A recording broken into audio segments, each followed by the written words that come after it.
ಮೌಲ್ಯಾಧಾರಿತ ಶಿಕ್ಷಣ. ಸಂಸ್ಕಾರ ನೀಡುವ ಉದ್ದೇಶದಿಂದ ಸಾವಿರಕ್ಕೂ ಅಧಿಕ ಮಕ್ಕಳಿಗೆ ಜ್ಞಾನಾರ್ಜನೆ ಹಾಗೂ ಮೌಲ್ಯಾಧಾರಿತ ಶಿಕ್ಷಣ ನೀಡುವಲ್ಲಿ ಎಲೆಮರೆಕಾಯಿಯಂತೆ ಶ್ರಮಿಸುತ್ತಿದ್ದಾರೆ. ಹೌದು, ಮಧುಗಿರಿ ತಾಲೂಕು ಬರಪೀಡಿತ ಹಾಗೂ ಮಳೆಯಾಶ್ರಿತ ಪ್ರದೇಶ.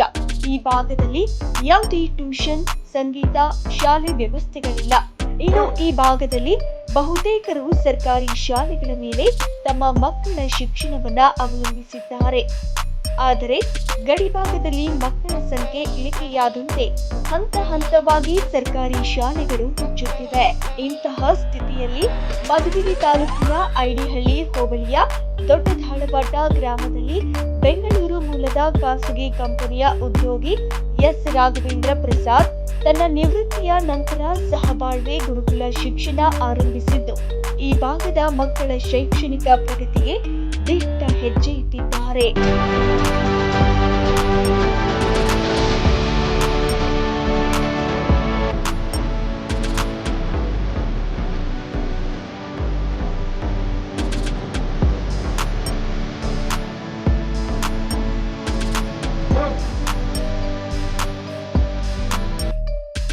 ಗ್ರಾಮೀಣ ಭಾಗದ ಸರ್ಕಾರಿ ಶಾಲಾ ಬಡ ಮಕ್ಕಳು ಶಿಕ್ಷಣದಲ್ಲಿ ಮುಂದುವರಿಯುವಂತೆ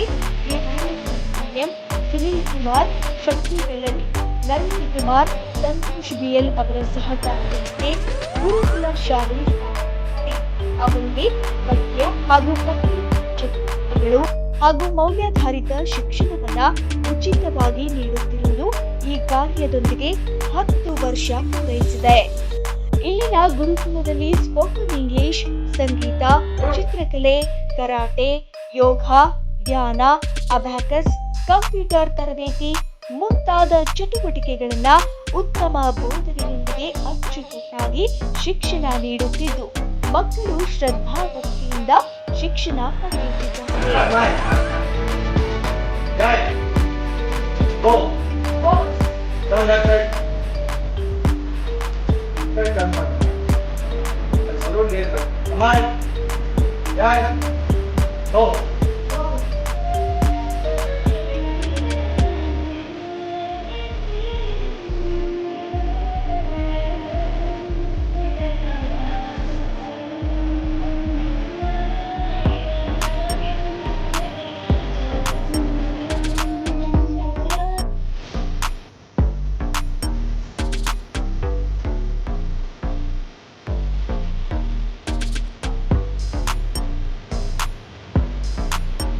ಸಹಬಾಳ್ವೆ ಸಂಸ್ಥೆಯ ಅಧ್ಯಕ್ಷ ಎಸ್ ರಾಘವೇಂದ್ರ ಪ್ರಸಾದ್ ಮಾತನಾಡಿ, ನಮ್ಮ ಪೋಷಕರ ಒತ್ತಾಸೆಯಂತೆ ನಾಡಿನ ಸಂಸ್ಕೃತಿ, ಸಂಸ್ಕಾರ ಹಾಗೂ ಶಿಕ್ಷಣಕ್ಕೆ ಈ ಉಚಿತ ಗುರುಕುಲ ಸಂಸ್ಥೆ ಆರಂಭಿಸಿದ್ದು ನನಗೆ ತೃಪ್ತಿ ತಂದಿದೆ. ಈ ಭಾಗದ ಸ್ಥಳೀಯರು ಉತ್ತಮ ಸಹಕಾರ ನೀಡಿದ್ದಾರೆ. ಮುಂದಿನ ದಿನಗಳಲ್ಲಿ ನಮ್ಮ ಸಂಸ್ಥೆಯ ಕಾರ್ಯಕ್ರಮವನ್ನ ರಾಜ್ಯಾದ್ಯಂತ ವಿಸ್ತರಿಸಲಾಗುವುದು ಎಂದರು.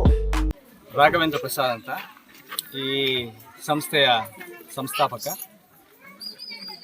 ಮೂಲ ಉದ್ದೇಶ ಏನಪ್ಪ ಅಂದರೆ, ಈ ಸಂಸ್ಥೆ ಪ್ರಾರಂಭ ಮಾಡಲಿಕ್ಕೆ ನಮ್ಮ ಸರ್ಕಾರಿ ಶಾಲೆ ಮಕ್ಕಳಿಗೆ ಒತ್ತುವರಿಯಾಗಿ ನಿಂತು ಆ ಮಕ್ಕಳ ಸಮಗ್ರ ಜ್ಞಾನ, ಅದರ ಬೆಳವಣಿಗೆ,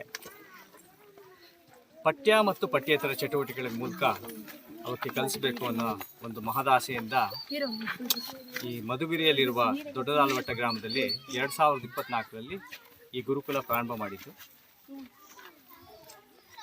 ಇಲ್ಲಿ ನಾವು ಅನೇಕ ರೀತಿಯ ಪಠ್ಯ ಚಟುವಟಿಕೆ ಹಾಗೂ ಪಠ್ಯೇತರ ಚಟುವಟಿಕೆಗಳನ್ನ ಮಾಡ್ತಾ ಇದ್ದೀವಿ. ಉದಾಹರಣೆ, ವಿಜ್ಞಾನ, ಗಣಿತ, ಸಮಾಜಶಾಸ್ತ್ರ, ಇಂಗ್ಲೀಷು, ಕನ್ನಡ. ಇದ್ರ ಜೊತೆಗೆ ಏನಪ್ಪ ಅಂತ ಹೇಳಿದ್ರೆ, ನಮ್ಮ ಮಕ್ಕಳ ಬೆಳವಣಿಗೆ ಪಠ್ಯೇತರ ಚಟುವಟಿಕೆಗಳು ಹಾಗೂ ಮೌಲ್ಯಾಧಾರಿತ ಶಿಕ್ಷಣ ಬಹಳ ಮುಖ್ಯ ಆಗ್ತದೆ. ಅದರ ಸಲುವಾಗಿ ನಾವು ಯೋಗ, ಧ್ಯಾನ, ಕರಕುಶಲ, ಕರಾಟೆ, ಚಿತ್ರಕಲೆ, ರಂಗಭೂಮಿ, ಆಮೇಲೆ ಪ್ರಬಂಧ, ಆಮೇಲೆ ಪಬ್ಲಿಕ್ ಸ್ಪೀಕಿಂಗ್, ಈ ರೀತಿಯ ಅನೇಕ ವಿಭಾಗಗಳಲ್ಲಿ ಮಕ್ಕಳಿಗೆ ನಾವು ಒಂದು ಶೈಕ್ಷಣಿಕ ಕಾರ್ಯಕ್ರಮ ನಡೆಸೋ ಮೂಲಕ ಅವಳ ಏಳಿಗೆಗೆ ನಾವು ಸಹಾಯ ಮಾಡಬೇಕು ಅಂತ ಈ ಒಂದು ಸಂಸ್ಥೆಯನ್ನು ಪ್ರಾರಂಭಿಸಿದ್ದೀವಿ. ಅಂತ ಹೇಳಿದ್ರೆ, ಬೆಂಗಳೂರು ಅಲ್ಲಿ ಸುತ್ತಮುತ್ತ ಹಲವಾರು ಸಂಸ್ಥೆಗಳಿವೆ ಆ್ಯಂಡ್ ಹಲವಾರು ಕಾರ್ಯಕ್ರಮಗಳನ್ನು ನಡೆಸ್ತಾ ಇದ್ದಾರೆ ಆಲ್ರೆಡಿ. ಈ ಥರ ಗಡಿ ಭಾಗದಲ್ಲಿ ಬಹಳ ವಿರಳ ಸಂಸ್ಥೆಗಳು ಹೋಗೋದು. ಮೊದಲು ನಾನು ಬೀದರ್ಲ್ಲೂ ಹಾಗೆ ಮಾಡ್ತಾಯಿದ್ದೆ, ಅಲ್ಲೂ ಕೂಡ ಗಡಿ ಭಾಗದಲ್ಲೇ ಗಿರಣಾ ಗ್ರಾಮದಲ್ಲಿ ಮಾಡ್ತಾಯಿದ್ವಿ. ಅಲ್ಲೂ ಒಂದು 6-7 ವರ್ಷ ಸತತವಾಗಿ ಮಾಡಿದ್ವಿ. ಅದಾದಮೇಲೆ ಈ ಗಡಿ ಭಾಗ ನಮಗೆ ಸಿಕ್ತು. ಆದ್ದರಿಂದ ಮುಖ್ಯವಾಗಿ ಗಡಿ ಭಾಗದ ಮಕ್ಕಳು, ಅವಕಾಶದಿಂದ ವಂಚಿತರಾಗಿರ್ತಕ್ಕಂಥ ಮಕ್ಕಳಿಗೆ ಮುಖ್ಯವಾಗಿ ಅದರ ಪೋಷಣೆ ಮಾಡಬೇಕು, ಜ್ಞಾನದ ಪೋಷಣೆ ಮಾಡಬೇಕು. ಅವು ಕೂಡ ಎಲ್ಲ ಮಕ್ಕಳಂತೆ ಬಹಳ ಜ್ಞಾನಸ್ಥರಾಗ್ತಾರೆ.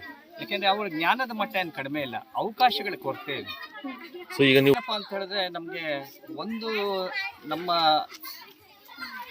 ಏಳಿಗೆಗೆ ಏನಪ್ಪ ಮುಖ್ಯ ಮಂತ್ರ ಅಂದರೆ ಕಂಟಿನ್ಯೂಸ್ ಇಂಪ್ರೂವ್ಮೆಂಟ್. ಅಂತ 1 ವರ್ಷದ ಕಡೆ ನಾವು ಚಿಂತನೆ ಮಾಡಿದಾಗ ಹಲವಾರು ಮಕ್ಕಳಿಗೆ ಶಿಕ್ಷಣ ಪಠ್ಯೇತರ ಅಂದ್ಕೊಂಡಿದ್ದೆ. ಆಮೇಲೆ ಅದು ವಿಭಿನ್ನವಾಗಿ ಬೇರೆ ಬೇರೆ ಶಿಕ್ಷಣದ ರೂಪಗಳನ್ನ ತಗೊಳ್ತಾ ಹೋಯಿತು. ಆ ಶಿಕ್ಷಣ ರೂಪ ನಾವು ಬೇರೆ ಬೇರೆ ಕೊಡಲಿಕ್ಕೆ ಮುಖ್ಯವಾಗಿ ಮಕ್ಕಳೇ ಕಾರಣ. ಯಾಕೆಂದರೆ ಮಕ್ಕಳು ಕೂಡ ಸ್ಪಂದಿಸ್ತಾ ಇದ್ದಾರೆ. ಅಂದರೆ ನಮ್ಮ ಉಪನಿಷತ್ತು ವೇದದಲ್ಲಿ ಹೇಳಿದಂಗೆ ಮಕ್ಕಳನ್ನು ದೇವರು ಕಾಣಬೇಕಾಗ್ತದೆ. ಯಾಕೆಂದರೆ ಮಕ್ಕಳು ಅಂತ ಹೇಳಿದ್ರೆ ಅದು ದೇವರ ನಿಜವಾದ ಸ್ವರೂಪ. ಅದು ಅವರ ಏಳಿಗೆಗೆ ಎಷ್ಟು ಶ್ರಮ ನಾವು ಕೊಡ್ತೀವೋ ಅದ್ರ ಮೂಲಕ ನಾವು ಪ್ರಾಮಾಣಿಕವಾಗಿ ಅವಕ್ಕೆ ಸೇವೆ ಮಾಡಬೇಕು. ಚೆನ್ನಾಗಿ ಫೀಲ್ ಆಗ್ತದೆ. ಯಾಕೆಂತ ಹೇಳಿದ್ರೆ ಇದು ಬರೀ ಒಬ್ಬರು ಮಾಡ್ತಕ್ಕಂಥ ಕೆಲಸ ಅಲ್ಲ. ಯಾಕೆಂದರೆ ನಮ್ಮ ಜೊತೆ ಸ್ಥಳೀಯರು, ಪಂಚಾಯತಿನವರು, ನಮ್ಮ ಸರ್ಕಾರಿ ಸಂಸ್ಥೆಗಳು ಇವೆಲ್ಲ ನಮಗೆ ನೀವು ಮಾಡಿರಿ, ನಾವು ನಿಮ್ಮ ಜೊತೆ ಇದ್ದೀವಿ ಅಂತ ಒಂದು ಭರವಸೆ ಕೊಟ್ಟಾಗ ನಮಗೆ ಒಂದು ಆನೆ ಬಲ ಸಿಗ್ತದೆ. ಸೊ ಆ ಮೂಲಕ ಇಲ್ಲಿ ಖಂಡಿತವಾಗ್ಲೂ ಅದು ದಿನೇ ದಿನೇ ಜಾಸ್ತಿ ಆಗ್ತದೆ. ಸಿಆರ್ಪಿ ಐಡಿಹಳ್ಳಿ ಜಗದೀಶ್ ಮಾತನಾಡಿ, ನಾನು ಬಂದ ಮೇಲೆ ಇಲ್ಲಿನ ಸಂಸ್ಥೆಯ ಗುರುಕುಲ ಶಿಕ್ಷಣ ನನ್ನ ಮನಸ್ಸಿಗೆ ತುಂಬಾ ತೃಪ್ತಿ ನೀಡಿದೆ. ಗಡಿ ಭಾಗದ ಸರ್ಕಾರಿ ಶಾಲೆ ತೀವ್ರ ಹಿಂದುಳಿದ ಪ್ರದೇಶದಲ್ಲಿ ಶನಿವಾರ ಮತ್ತು ಭಾನುವಾರ ಮಕ್ಕಳಿಗೆ ಕಲಿಕೆ ಮತ್ತು ಕಲಿಕೆಗೆ ಪೂರಕವಾದಂತಹ ಎಲ್ಲ ಸಹಪಠ್ಯ ಶಿಕ್ಷಣವನ್ನ ನಾವಿನ್ಯ ರೀತಿಯಲ್ಲಿ ಒಂದು ನಯಾ ಪೈಸೆ ಪಡೆಯದೆ ಎಲ್ಲ ರೀತಿಯ ಶಿಕ್ಷಣ ನೀಡುತ್ತಿದ್ದು ಸರ್ಕಾರಿ ಶಾಲೆಗಳ ಸಬಲೀಕರಣಕ್ಕೆ ಕಾರಣಕರ್ತರಾಗುತ್ತಿದ್ದಾರೆ ಎಂದರು. ಎಲ್ಲರಿಗೂ ನಮಸ್ಕಾರ. ನನ್ನ ಹೆಸರು ಜಗದೀಶ್ ಅಂತ. ನಾನು ಐಡಿಹಳ್ಳಿ ಮತ್ತು ಯಲ್ಕೂರು ಕ್ಲಸ್ಟರ್ನ CRPA ಕೆಲಸ ಮಾಡ್ತಾಯಿದ್ದೀನಿ. ನನಗೆ ಗುರುಕುಲ ಸಹಬಾಳ್ವೆಯ ಒಂದು ಆಹ್ವಾನದ ಮೇರೆಗೆ ಇಂದು ದೊಡ್ಡದಳವಾಟ ಗ್ರಾಮ ಪಂಚಾಯಿತಿ ವ್ಯಾಪ್ತಿಯ ದೊಡ್ಡದಳವಾಟ ಗ್ರಾಮದ ಒಂದು ಗುರುಕುಲ ಸಂಸ್ಥೆಗೆ ಬಂದಿದೆ. ಇಲ್ಲಿಗೆ ಬಂದ ನಂತರ ತಿಳಿದಂಥ ಒಂದು ಹಲವಾರು ಅಂಶಗಳು ಭಾಳ ಮನಸ್ಸಿಗೆ ಆತ್ಮತೃಪ್ತಿಯನ್ನು ಕೊಡುವಂತಹ ಕೆಲಸ ಅನಿಸುತ್ತದೆ. ರಾಘವೇಂದ್ರ ಪ್ರಸಾದ್ ಸರ್ ಅವರವರು ನಿವೃತ್ತರಾದ ನಂತರ ತನ್ನ ಮತ್ತು ತನ್ನ ಸಹೋದ್ಯೋಗಿ ಮಿತ್ರರಿಂದ ಒಂದು NGO ಸಂಸ್ಥೆಯನ್ನು ಸ್ಥಾಪಿಸಿ ವಿಶೇಷವಾಗಿ ಗಡಿ ಭಾಗದ ಶಾಲೆಗಳ ಅಭಿವೃದ್ಧಿಗೆ ಸಂಬಂಧಪಟ್ಟಂತೆ ಒಂದು ನಿರ್ದಿಷ್ಟ ಏರಿಯಾವನ್ನು ಗುರುತಿಸಿಕೊಂಡು ಅಲ್ಲಿಯ ಮಕ್ಕಳಿಗೆ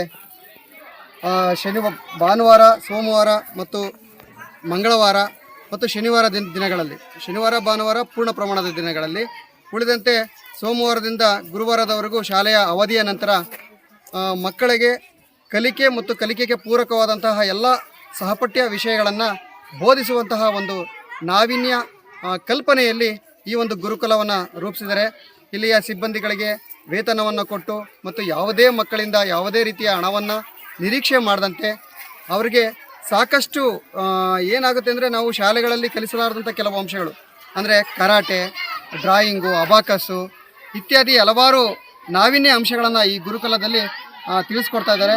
ಇಂತಹ ಒಂದು ಸಂಸ್ಥೆಯನ್ನು ಕಟ್ಟಿ ಬೆಳೆಸುತ್ತಿರುವಂತಹ ಕೀರ್ತಿ ರಾಘವೇಂದ್ರ ಪ್ರಸಾದ್ ಅವರಿಗೆ ಸಲ್ಲುತ್ತೆ.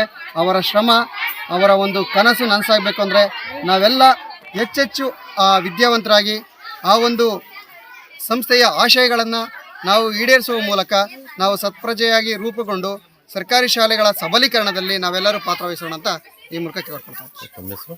ಜಗದೀಶ್ ಅಂತ. ನಾನು ಯಲ್ಕೂರು ಮತ್ತು ಐಡಿಹಳ್ಳಿ ಕ್ಲಸ್ಟರ್ನ CRPA ಕೆಲಸ ಮಾಡ್ತಾಯಿದ್ದೀನಿ. ದೊಡ್ಡದಾಳವಾಟ ಪೋಷಕಿ ತಿಪ್ಪಮ್ಮ ಮಾತನಾಡಿ, ನಮ್ಮ ಬಾಲ್ಯದಲ್ಲಿ ಶಿಕ್ಷಣ ಪಡೆಯಲು ಸಾಧ್ಯವಾಗಿಲ್ಲ.